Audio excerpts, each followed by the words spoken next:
How did I become the pose and pro? This is something I get asked a lot.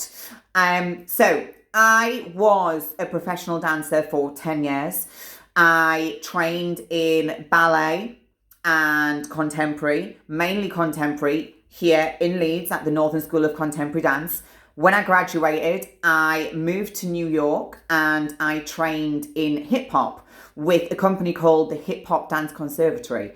It was amazing, probably the making of me, I would say. So I came back to the UK and started to work professionally. I did a lot of corporate work. I worked in several different styles of dance. So everything from a showgirl to a street dancer to a contemporary theatre contract. I did a lot. It was very, very diverse, which really helps me when it comes to being able to adapt from different styles of posing. So I'm very used to doing that and being versatile with what I'm doing and also what I'm delivering. When I was a professional dancer, I also taught a lot. Obviously, as a dancer, you can't always get consistent work and you need to supplement that. So the next best thing is teaching other people to dance. I literally taught from little teeny tiny people to professional dancers. So again, I really had to adapt my teaching style to work with people who, they haven't danced, they haven't moved ever before, to professional dancers that really needed a different level of input from me and a different level of intensity and knowledge. So again, two different diverse styles of teaching. So that brings me to, how did I become the pose and pro? I started competing in 2013. I was personal training and I was still dancing at the same time. My personal trainer business got really, really busy and I decided that I needed to pick either personal training or I still needed to dance. So I needed to just go head on with just one thing. I had to pick one path. So it's like, okay, I'm 27. And as a 27-year-old, you don't really have much time left as a dancer. So I thought, you know what, I'm doing really well with personal training. I'm going to focus on that. I really enjoy it. So I did that. And I then decided to compete. So started to compete. Obviously, the most exciting part of competing for me was being on the stage. The posing routine was absolutely the best thing ever. And I was so excited about it. But off the back of that, because I could really perform and choreograph, because that's something else that I used to do as well whilst I danced, I was a choreographer. So I really went in with my first posing routine and I didn't do any research. I didn't look at what anyone else was doing. I just really did what I thought it should be. So it wouldn't be something that I would choreograph now or even perform again now.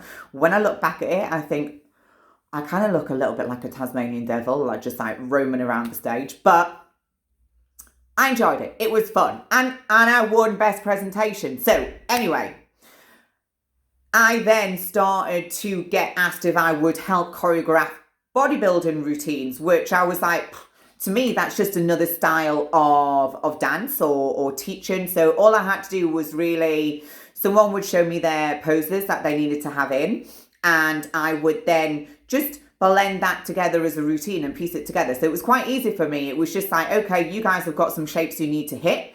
I just need to make it all flow nicely. So I started to do that. And as I started to do that, I naturally started to look at the shapes, because when you do hip hop and contemporary, it's really about lines and angles, especially contemporary. There is a technique called Cunningham, and the technique is lines.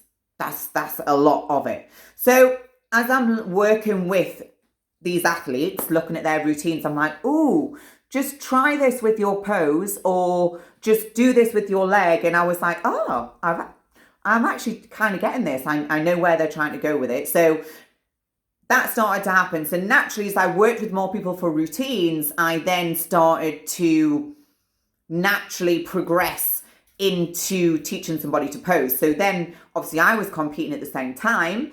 So that was also lending its hand to me because there was no posing coaches then. So all I was doing was every time I did a show, I would watch the camera footage back. I'd look at the pictures and I'd go, wow, how's she doing that pose? Like, oh, I didn't know about that. Or, ooh, that angle looks good on her. That might work for me. Ooh, what happens if I do what she's doing on the upper half and what she's doing on the lower half? So I just started to experiment. And as I did that, the posing naturally progressed and improved. And then I think I just really started to research more. I started to really get interested in it and look at bodybuilders, and I started to look, at the IFBB pros and really learning and expanding my knowledge as much as possible. So then I started to get into teaching people a bit of posing here and there. I then had a prep client and I was just starting to prep people also.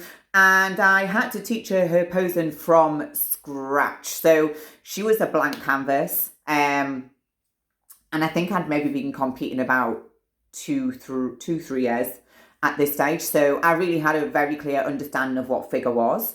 And so I taught her and she smashed it. She looked awesome. So off the back of that, I then started to build more momentum with posing coaching.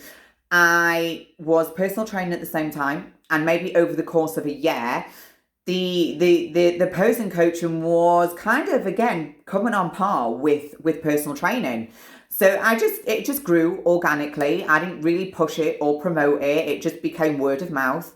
And then I think in 2017, I was literally so busy with posing coaching. Again, I came to a bit of a crossroads. I was like, posing coaching is even busier, and personal training, I like it, but it's not my passion. This avenue allows me to still have that creativeness that I would with dance. And I enjoy teaching people and working with people like that on that level. So again, it was like, okay, let's make a decision. Are we really going to go all in with posing? So I moved to my own studio and I still did a little bit of personal training because I'm not going to lie, I was nervous. I was like, I'm taking on a whole space by myself. I wasn't totally convinced it was going to work, but if you know any of my backstory or you know who I'm connected with, I work a lot with Rob Latty. So he was a business coach in that sense for me. So we talked things through a lot. We worked out, the ins and outs of it and what I would need to do to make sure I could pay for this space and pay for the mirrors and pay for the logo, all of that stuff. So I did it. It was scary. But off the back of that, I then went full-time posing coaching, started to work across the country. And the more you work with different athletes, the more I progress, the more I progressed as a posing coach. So people were going to me, can you do men's physique? Yeah, I can. To me, it's just another shape. So that's like someone coming to me when I danced and saying to me, can you do showgirl? Well, I'm not trained in being a showgirl, but I can adapt my, I know what the shapes and what the style is. I can adapt. So I can adapt or I can teach it. So it really is the same kind of thing for me. So, and also I do a lot of research. I spend a lot of time watching the pros, watching the federations, knowing what it is that they want to see. And then the more I do that research and the more I work with people, the more I start to find little ways and techniques that help people pose better. So a lot of people have problems with their lats. I've got about 10 techniques now that I can work through with a person to ensure that by the time they walk out of that studio, they can see their lats and they know how they need to go away and practice. So it's really something that has just developed over time. And I think because of my background, I've been able to tap into that and I have a real interest with breaking the body down and understanding the mechanics of the movement. Again, it's like dancing. Like if you do body popping, you isolate the body part. I don't know if you can tell, but I'm body popping right now. So it's the same kind of thing. So you're isolating a body part to engage or pop or move something. So that, I think, is how I have developed and progressed into a posing coach. So any other questions, guys, just drop me a DM. But yeah, people are always asking, how did I become the posing pro? That is how.